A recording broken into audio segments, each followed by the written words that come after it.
नमस्ते बिहार, मैं हूं शुभ मिश्रा आपके साथ और चलिए करते हैं बुलेटिन की शुरुआत। और सबसे पहली बड़ी खबर समस्तीपुर से, जहां कपड़े की दुकान में भीषण आग लग गई है। शहर के बीचों बीच मारवाड़ी बाजार में ये आग लगी है, जहां देखते ही देखते पूरी दुकान धूं धूं कर जलने लगी।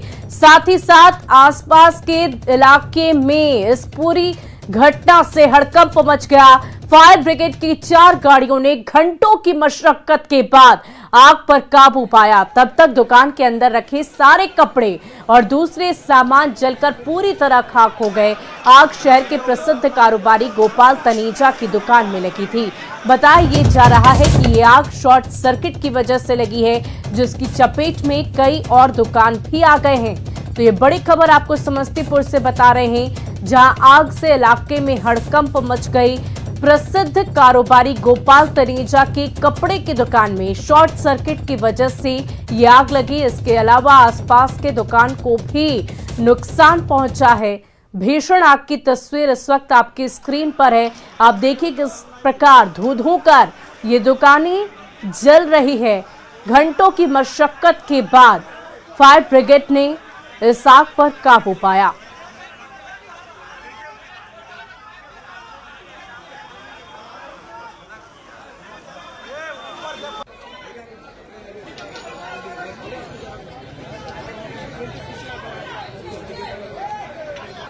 आवश्यक सूचना, एक बार फिर कोरोना तेजी से फैलता जा रहा है। कोरोना की तीसरी लहर की रफ्तार काफी तेज है। सरकार और प्रशासन पहले से ही काफी अलर्ट है। ऐसे में हम सभी को सावधान रहने की जरूरत है।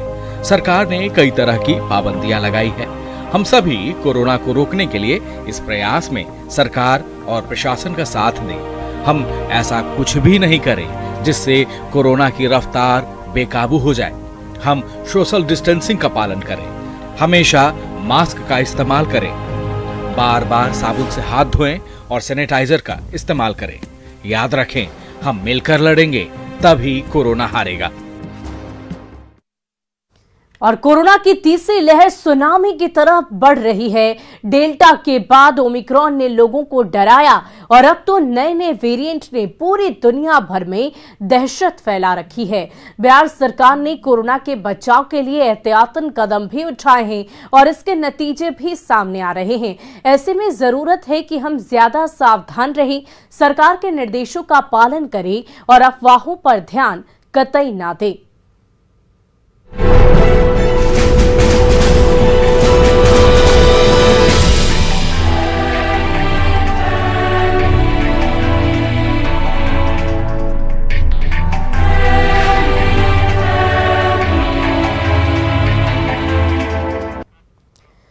बिहार में 14 जनवरी को 6,541 कोरोना मरीज मिले। एक बार पटना में सबसे ज्यादा 2,116 मरीज मिले। मुजफ्फरपुर में 427 और 258 मरीज मिले हैं। और इस तरह एक्टिव केस की संख्या बढ़कर 34,000 से भी ज्यादा हो गई है।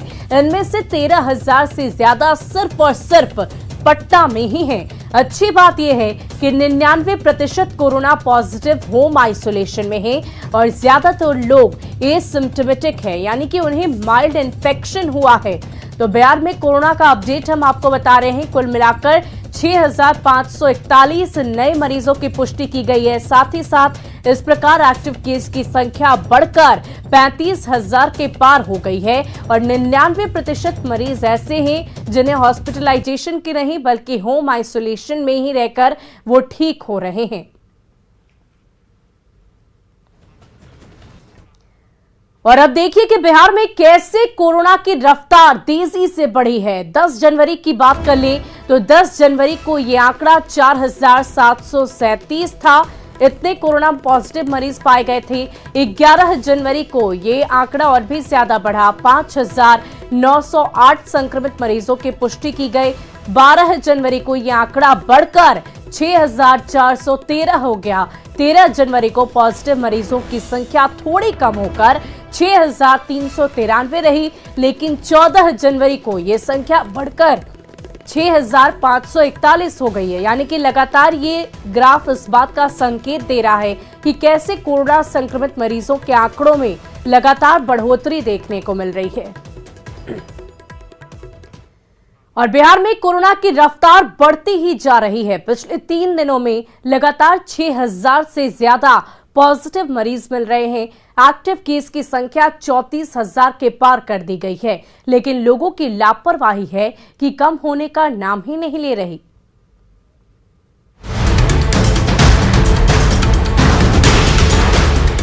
ये पटना की मीठापुर सब्जी मंडी की तस्वीर है। ना तो सब्जी खरीदारों के चेहरे पर मास्क है और ना दुकानदारों के। सोशल डिस्टेंसिंग की तो बात ही मत करिए। ये हाल तब है जबकि राज्य में कोरोना के 6000 से ज्यादा केस रोज आ रहे हैं। एहतियातन पटना डीएम ने मीठापुर सब्जी मंडी को गर्दनीबाग स्टेडियम में शिफ्ट करवा दिया था, मगर यहाँ के सब्जी विक्रेताओं ने डीएम के आदेश को ठेंगा दिखाते हुए दोबारा से अपनी दुकानें मीठापुर सब्जी मंडी में सजा ली है। सिर्फ दुकान लगाने को लेकर के दादागिरी नजर नहीं आ रही है, बल्कि जो कोरोना प्रोटोकॉल है उसको भी लोग नजरअंदाज कर रहे हैं। बिना मास्क के देख सकते हैं कि अत्यधिक लोग यहाँ पे नजर आ रहे हैं, सब्जियों की खरीदारी करते नजर आ रहे हैं। हालांकि अभी गैदरिंग उतनी नहीं है, लेकिन जैसे जैसे दिन चढ़ती है यहाँ पे भीड़ जो है वो बढ़ती जाती है और जिला प्रशासन ने इसी को ध्यान में रखते हुए इस सब्जी मंडी को जो है यहाँ से गर्दनीबाग स्टेडियम में शिफ्ट किया था। अब एक तस्वीर पटना के बांकीपुर बस स्टैंड की भी देख लीजिए। ना तो बसों के स्टाफ मास्क लगाए हुए हैं, न ही अधिकतर यात्रियों के चेहरे पर मास्क है। अभी बिना मास्क के अरे भागने से क्या मतलब, भागिए नहीं, लेकिन आपको नहीं लगता कि बिना मास्क का नहीं रहना है? क्यों नहीं मास्क आके लगा रहे हैं? जी मास्क तो लगाते हैं पर भूल गए हैं। एक तो चेहरे पर मास्क नहीं और जब सवाल करो तो अजीब अजीब जवाब देते हैं। ये मास्क से कम थोड़े है। गाड़ी आप चला रहे हैं, गाड़ी ले जा रहे हैं। हम लोग प्रदेश से आ रहे हैं साहब। तो बिना मास्क का तब तो और ज्यादा खतरनाक बात है। नहीं ये चेक करवाएं आप। ये हाँ चेक करवाएं। देखिए ये नौजवान यहाँ पे अभी मास्क निकाले हैं, अभी जस्ट निकाले हैं। आपके मित्र लोग तो लगाए हुए हैं। दिक्कत है इसलिए निकाले हैं। थोड़ा क्या दिक्कत हो रही है? आपके मित्र लोग तो लगाए हुए हैं। सांस लेने में दिक्कत हो रहा था, पॉकेट में निकाल कर रखे हैं। आम लोगों की लापरवाही के बाद अब स्वास्थ्य विभाग की लापरवाही भी देख लीजिए। भागलपुर रेलवे स्टेशन पर बाहर से आने वाली यात्रियों की जांच के लिए कोविड जांच केंद्र बनाया गया है, लेकिन जांच तो तब होगी ना जब वहां कोई जांचने वाला होगा। कोविड जांच के लिए कोविड सेंटर बनाया गया है, वो खाली है। कहीं से भी कोई जांच नहीं हो रही है। जो यात्री है वो आराम से निकलकर आ रहे हैं, जा रहे हैं, कहीं से कोई जांच नहीं हो रही है। कुछ लोग हैं उनसे बात करते हैं, सर यहाँ पर कोविड का जांच केंद्र बनाया गया, आप लोग कोई जांच हुई क्या? कहाँ से आ रहे हैं? अकबर नगर से आ रहे हैं। जांच कोई हो रही है यहाँ पर क्या? नहीं है कि करवाओ, केवल बैठा रहता ओनली फॉर शो। सवाल है कि अगर इसी तरह से लोग लापरवाही बरतते रहें तो कोरोना की रफ्तार कैसे कम होगी? न्यूज़ 18 के लिए भागलपुर से आशीष सिन्हा, पटना से अमित कुमार और रवि एस नारायण की रिपोर्ट। वहीं गोपालगंज में कोविड गाइडलाइन का उल्लंघन करने वाले 2 मॉल सील कर दिए गए हैं। जब प्रशासन की टीम वहां पर पहुंची तो दोनों मॉल खुले हुए थे और उनमें बड़ी संख्या में ग्राहक भी मौजूद थे। प्रशासन ने मॉल के मैनेजर को कड़ी चेतावनी दी और मॉल को सील कर दिया। सीओ ने बताया कि सरकार और प्रशासन की गाइडलाइन ना मानते हुए मॉल को खोला गया था और अगर अब मॉल खुले हुए मिलेंगे तो मालिक के खिलाफ एफआईआर दर्ज कर और कार्रवाई भी की जाएगी।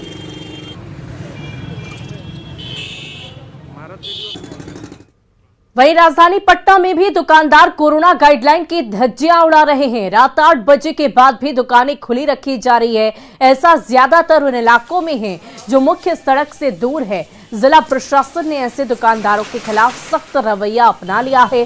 शास्त्री नगर थाना क्षेत्र के समनपुरा इलाके में जिला प्रशासन की टीम ने ऐसी दुकान के मालिकों को नोटिस दिया है जो खुली हुई थी। साथ ही 3 दुकानों को सील किया गया है।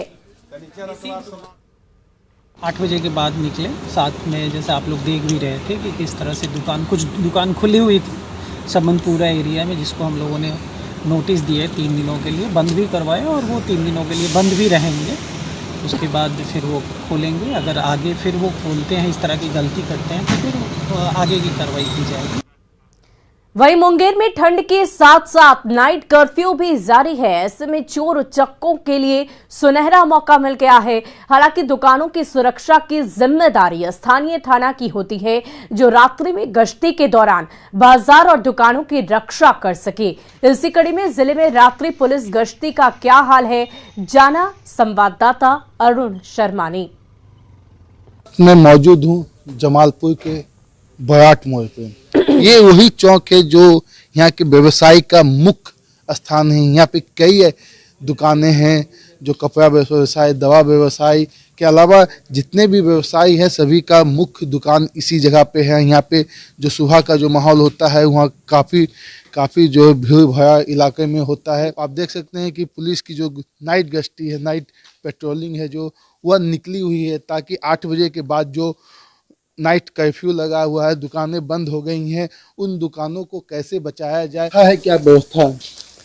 जैसे कोरोना महामारी के कारण 8 बजे रात में सारी दुकानें बंद हो जाती हैं, दुकानें बंद हो जाती है और काफ़ी सन्नाटा हो जाता है। हमारे एसपी साहब के द्वारा विशेष पूरे ज़िले को विशेष निर्देश दिया गया है कि दुकानें बंद होने के बाद पैदल गश्ती, फिर रात्रि में पैदल गश्ती के अलावा मोटरसाइकिल गश्ती ये निकालने का सख्त आदेश दिया गया है, जिससे कि कोई भी किसी को क्षति ना हो, कोई चोरी या कोई भी घटना को रोका जा सके। तो ये थे जमालपुर SHO रंजन जी, जिन्होंने साफ बताया कि उनके इलाके में गश्ती का जो है वो कहीं से कम नहीं होगा। जो भी विधि व्यवस्था है उसमें कहीं से भी कंप्रोमाइज करने की कोई संभावना नहीं है। अरुण शर्मा, न्यूज़ 18 जमालपुर। वहीं बांका में इंटर की छात्राओं से प्रैक्टिकल की परीक्षा में पास कराने के लिए रुपए लेने का वीडियो तेजी से वायरल हो रहा है। रजौन के इंटर स्तरीय हाई स्कूल अम्हारा में रुपए वसूलने का वीडियो सामने आया है। पूछे जाने पर छात्राओं ने बताया कि रुपए न देने पर नंबर न आने की बात कही गई। उनका ये भी कहना है कि पहले रजिस्ट्रेशन के नाम पर भी 2500 रुपए वसूले गए थे और अब प्रैक्टिकल की परीक्षा में पास कराने के नाम पर पैसे लिए जा रहे हैं। पैसा नहीं 200 लगवे करता है ना। अरे वह CD बनता है, फिर रिपोर्ट देते हैं ऑफिस में। अगर हम सुखे जाके दे देंगे तो कोना में फेंक दे, 1500 उसको दे देंगे। जेब में पैसा था वो सबसे पहले हमारे स्कूल का भेजा। हरिजन लड़की को अलग से फिर पैसा मिलेगा, अपना कागज आवासी जाते सब बना के रेडी रखते। पैसा नहीं 200 लगवे करता है ना। अरे वह CD बनता है, फिर रिपोर्ट देते हैं ऑफिस में। अगर हम सुखे जाके दे देंगे तो कोना में फेंक दे। बोलता है किसी से 1000, किसी से 1500 लेता है। हाँ, मतलब 2 पैसे है ना, 1000 रुपये लिया है। 5500 करके सब विद्यार्थी से। परीक्षा दी, परीक्षा प्रैक्टिकल का ना परीक्षा दी तुम लोग। फिर भी पैसों लिया, पैसा भी और कॉपी सब। अच्छा पैसा जो नहीं देती हो तो बोलते हैं कि नंबर काट लेंगे। कौन बोलता है? प्रिंसिपल। कौन सर का नाम क्या है? ये लोग बोल देता है 500। हाँ। रजिस्ट्रेशन भी वक्त लिया था 2500 शायद। 25 रजिस्ट्रेशन हो गया। हाँ 2500। अगर नहीं देने पे क्या बोलता है? नहीं बोलते जाएगा। वहीं सिवान में इंटर की छात्राओं ने शिक्षकों पर वसूली का आरोप लगाया है। नौतन प्रखंड के कोऑपरेटिव हाई स्कूल की छात्राओं का कहना है कि प्रैक्टिकल की परीक्षा में नंबर के लिए 200 से 300 रुपए की वसूली की जा रही है। उनका कहना है कि प्रिंसिपल मैडम ने कहा कि अगर रुपए नहीं दिए तो नंबर नहीं मिलेंगे। ये वीडियो तेजी से वायरल हो रहा है। हालांकि स्कूल के शिक्षिका ने ऐसे आरोप से साफ इनकार कर दिया है। अब बच्चे झूठ बोल रहे हैं, प्रिंसिपल झूठ बोल रहे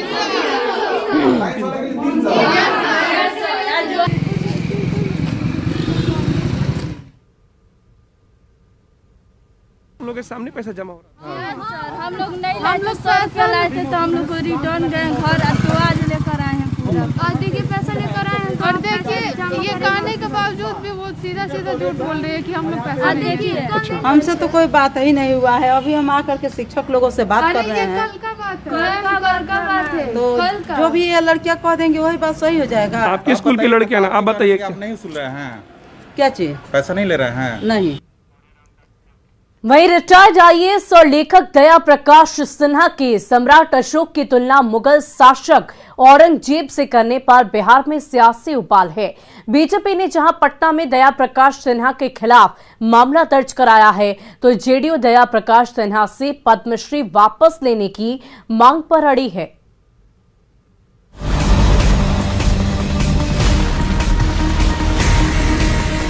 सम्राट अशोक पर की गई लेखक दया प्रकाश सिन्हा की विवादित टिप्पणी ने जाड़े के मौसम में बिहार की सियासत को गरमा दिया है। दया प्रकाश सिन्हा ने सम्राट अशोक की तुलना मुगल शासक औरंगजेब से क्या की। बीजेपी के प्रदेश अध्यक्ष संजय जायसवाल ने उनके खिलाफ पटना के कोतवाली थाने में मामला दर्ज करा दिया। संजय जायसवाल ने यह भी साफ कर दिया कि दया प्रकाश सिन्हा कभी भी बीजेपी में नहीं रहे। विकिपीडिया के जरिए झूठ फैलाने की कोशिश हुई कि वो बीजेपी के पदाधिकारी हैं। सम्राट अशोक जी के जन्म दिवस मनाने की परंपरा की शुरुआत भारतीय जनता पार्टी ने की थी, उसके पहले किसी को ध्यान नहीं था और हम लोगों ने किया था। और औरंगजेब जैसे आताताई से जो ये इतिहास रहा है 1000 वर्षों में मुगलों का, मंगोलों का, उन आताताइयों से सम्राट अशोक की तुलना करना बहुत ही दुर्भाग्यपूर्ण है और यह दुर्भावना से प्रेरित है। वहीं दूसरी ओर जेडीयू के नेता दया प्रकाश सिन्हा से पद्मश्री वापस लेने की मांग पर अड़े हुए हैं। राज्यसभा सांसद वशिष्ठ नारायण सिंह ने कहा कि औरंगजेब से सम्राट अशोक की तुलना करना अपमानजनक है। इतिहास लेखन एक बड़ी समस्या बन गई है और इतिहास लेखन में एक बात को विशेष करके ध्यान देने की जरूरत है कि सत्य को अपने एंगल से या अपने दृष्टिकोण से लोगों के सामने इतिहास को नहीं रखा जाए। दया प्रकाश सिन्हा की विवादित टिप्पणी का विरोध सिर्फ राजनीतिक स्तर पर ही नहीं हो रहा है, आम लोग भी जगह जगह विरोध जता रहे हैं। गुरुवार को बिहार के कई शहरों में विरोध प्रदर्शन हुए। न्यूज़ 18 के लिए पटना से शैलेंद्र के साथ ब्यूरो रिपोर्ट। वहीं बिहार में शराबबंदी के बाद नशे के लिए सॉल्यूशन का इस्तेमाल किया जा रहा है, जो स्वास्थ्य के लिए बेहद हानिकारक है। भागलपुर स्टेशन के बाहर ऐसे कई युवा और बच्चे घूमते दिख जाते हैं। बताया जाता है कि ये लोग स्टेशन पर चोरी और पॉकेटमारी करने वाले गिरोह में भी शामिल रहते हैं। जब वहां मौजूद एक व्यक्ति से हमारी टीम ने बातचीत की तो उसने माना कि वो पहले गांजा और शराब पीता था, लेकिन अब सॉल्यूशन का इस्तेमाल करता है। वहीं डॉक्टर ने बताया कि इससे चमकी सहित मस्तिष्क की कई तरह की बीमारियां हो सकती है और भी जान तक जा सकती है। अभी सोल्यूशन पी रहे हैं। क्या होता है सोल्यूशन पीने से? कुछ नहीं होता है। नशा चढ़ता है? नशा नहीं चढ़ता है इसमें। कितने लोग हैं टोटल? ये सब पीने में कितने लोग हैं टोटल? इसमें तो है 10-12 गो है ना लौंडा। छोटा छोटा बच्चा भी है। हाँ, 2 गो इधर भागा अभी। सबसे पहले तो सांस के लिए बहुत हानिकारक है। यूजुअली इसमें जो लोग इनहेल करते हैं, ये बच्चे लोग आजकल जो इनहेल करते हैं, ऐसे सब्सटेंस रहते हैं उसमें जिनकी वोलेटाइल बहुत होते हैं और विस्कोसिटी कम होती है, ताकि आराम से सांस में जाए, समझे। तो जैसे कि एक एग्जाम्पल उसका पेट्रोल है, लेकिन ज़्यादातर चीज़ में उसमें हाइड्रोकार्बन रहता है, जैसे एसीटोन और ये। तो जितना भी गम प्रोडक्ट है, जैसे हम लोग के घर में सुलेशन आता है जो जूता वूता चिपकाने में, तो वो सबसे जो इनहेलेशन होता है, तो सबसे पहले तो फेफड़े के लिए बहुत ही नुकसानदायक है, क्योंकि वो गैस जो है लंग्स का जो एल्वुली होता है उसके हवा को रिप्लेस कर देता है, तो लॉन्ग टर्म में लंग्स को बहुत नुकसान पहुंचाता है। और फिलहाल के लिए इस बुलेटिन में इतना ही। मुझे दीजिए इजाजत। आप बने रहे न्यूज़ 18 बिहार झारखंड के साथ।